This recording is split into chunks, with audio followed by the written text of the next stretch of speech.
हाँ बराबर, मॉर्निंग में निकल जाए तो 5-5 घंटे का रास्ता होगा।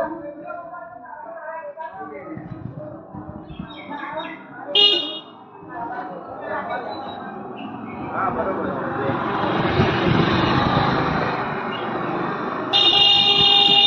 આ ગેરકાયદેસર ઢોરવાળો सैटरडे संडे जाने वाले हो तो આખો રસ્તો બ્લોક, બહારની સાઈડ દબાણ. આ રોડ બિલ્ડરનો બનાવેલો, કોર્પોરેશનનો કોઈ હાથ નહીં. કોર્પોરેશનને વારે ઘડી રજૂઆત કરવા છતાં કોર્પોરેશન એમાં રસ લેતી નથી. રસ્તો સાંકડો, આજુબાજુ બધા વાહનો પડે રહે, નીકળવામાં મુશ્કેલી. નમસ્કાર, હું વિનોદ પરમાર અચલ ડ્રીમ હાઉસના પ્રમુખ પદેથી આજે મીડિયા બોલાવી હતી. બરાબર, તો કોઈ કારણસર આગળ પાછળ થાય એટલે વિડીયો બનાવવો પડે અમારે. એકચ્યુઅલી અમારા અચલ ડ્રીમ હાઉસને આજે રેસિડન્સ થઈ લગભગ 12 થી 14 વર્ષ જેવું થઈ ગયું, પણ છતાં પણ અમારી સમસ્યાઓ ઠેરના ઠેર છે.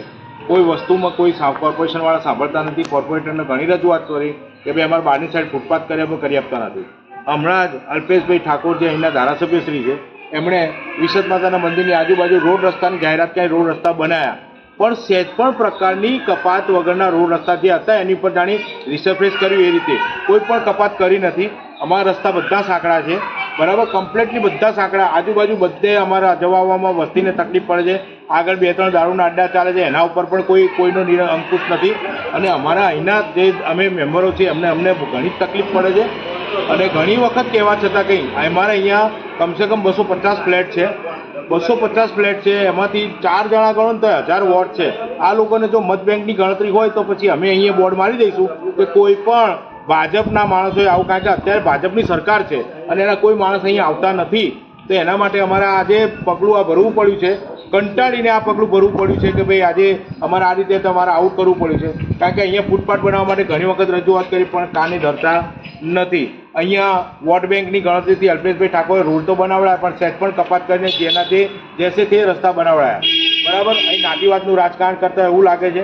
કારણ કે સાબરમતીમાં જે દલિત વસ્તી રહેતી હતી એ બધું તોડીને કકડપૂસ કરી નાખ્યું. અહીંયા કહેવું એવું છે કે ભાઈ ના, હું સેટ પણ તોડફોડ નહીં કરું. તો મતલબ દલિતો માટે જ એમને એ રીતે વિચાર્યું કે ભાઈ ભલે બેઘર થઈ જાય. તો એમના જે અહીંયા જે ઠાકોર સમાજના બધા રહે છે, આ સામાજિક મુદ્દા બનાવવા ઉપર એ લોકોનું ભારણ હોય એવું લાગી રહ્યું છે. બીજા અમારા સોસાયટીના રહીશો હાજર છે કે એ લોકો પણ એમની સમસ્યા કહેશે. ભાઈ આ વિનોદભાઈએ જે સમસ્યા કીધી છે એના મારું સમર્થન છે અને સાચી વાત કરી છે વિનોદભાઈએ.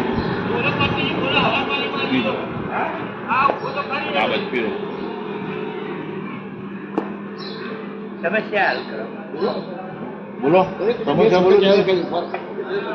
બીજા બી આવો 2 સપ્તાહ કહી તમે વડીલ છો.